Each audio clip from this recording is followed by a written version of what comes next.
பணம் உங்களுக்கு வற்றாமல் இருக்கணும், எந்த செலவும் அனாவசியமாக ஆகக்கூடாது, சேர்ந்துட்டே இருக்கணும் பணம் அப்படின்னா இந்த மாதிரி பிறப்பங்கூடை சொல்லுவாங்க. இந்த மாதிரி கூடையை வாங்கி வச்சுக்கோங்க. இந்த கூடையில் எப்படி நம்ம காசு போட்டு வைக்கிறது அப்படின்றத பற்றி உங்களுக்கு நான் சொல்ல போகிறேன். இந்த மாதிரி பன்னீர் பாட்டில் நாட்டு மருந்து கடையில் விற்கிது.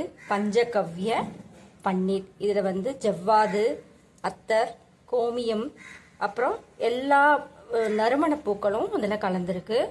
இது ரொம்ப சக்தி வாய்ந்த இந்த பஞ்சகவ்ய பன்னீர்.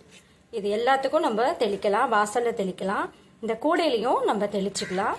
இதில் நம்ம சந்தனத்தை கரைச்சி எடுத்து வச்சுக்கலாம். இந்த பன்னீரை ஊற்றி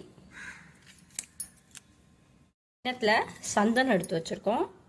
இந்த பன்னீரை அதில் நம்ம ஊற்றிக்கலாம்.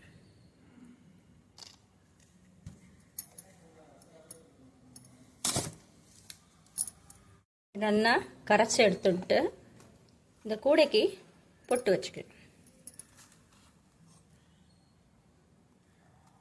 எல்லா பக்கமும் சந்தன குங்குமம் வச்சுக்கலாம். 4 பக்கமும் சந்தனம் வச்சாச்சு. அதுக்கு குங்குமம் வச்சுக்கலாம்.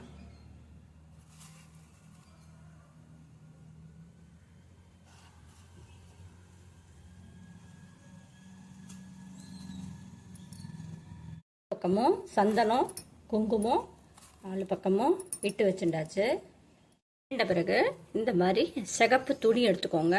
இது எல்லா நாட்டு மருந்து கடையிலையும் கிடைக்கும். நவகிரக துணின்னு சொல்லிட்டு கேட்டால் அதில் இந்த மாதிரி சிகப்பு துணி, மஞ்சள் துணி, பச்சை துணி, கலர் கலராக உங்களுக்கு கிடைக்கும்.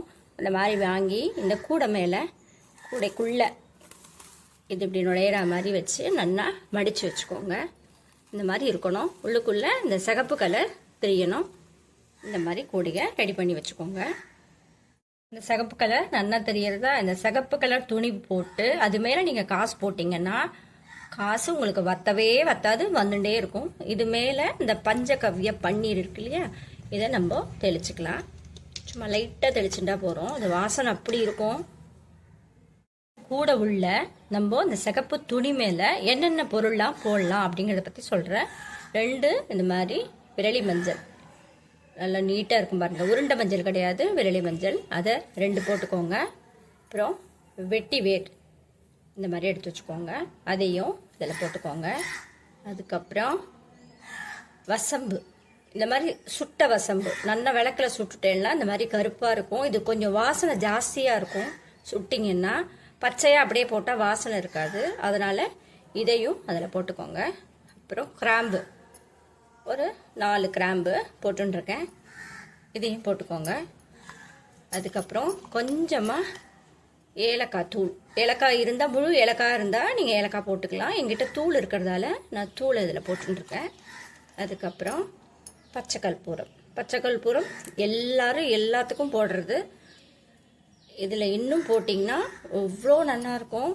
வாசனை அப்படி இருந்துகிட்டே இருக்கும். இந்த பச்சை கற்பூரம், கஸ்து, இந்த மஞ்சள் எல்லாம் சேர்ந்து வாசனையை அதிகமாக கொடுக்கறதால அப்படியே பணத்தை ஈர்க்கிற சக்தி இதுக்கெல்லாம் இருக்குது. அதுவும் வசம்பு, பச்சை கற்பூரம், ஏலக்காய், கிராம்பு, வெட்டிவேர் இது எல்லாமே இதில் போட்டிங்கன்னா பணம் உங்களுக்கு இருந்துகிட்டே இருக்கும் எப்பயுமே. வெண்கடுகு இதுவும் போட்டால் ரொம்ப விசேஷம். இதையும் போடலாம்.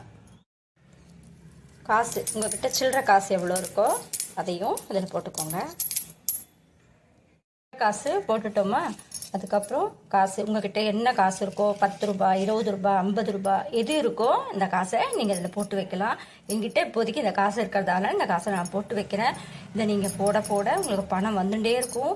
இந்த கூடையை 1 வாரத்துக்கு ஒருக்க இதில் இருக்கிற பொருளெல்லாம் எடுத்துகிட்டு நான் இப்போ என்ன பொருள்லாம் போட்டிருக்கேனோ அதையும் நீங்கள் அதையும் போட்டிங்கன்னா வாரம் இதை மாற்றிகிட்டே இருந்தீங்கன்னா உங்களுக்கு பணம் வந்துட்டே இருக்கும், சேர்ந்துட்டே இருக்கும்.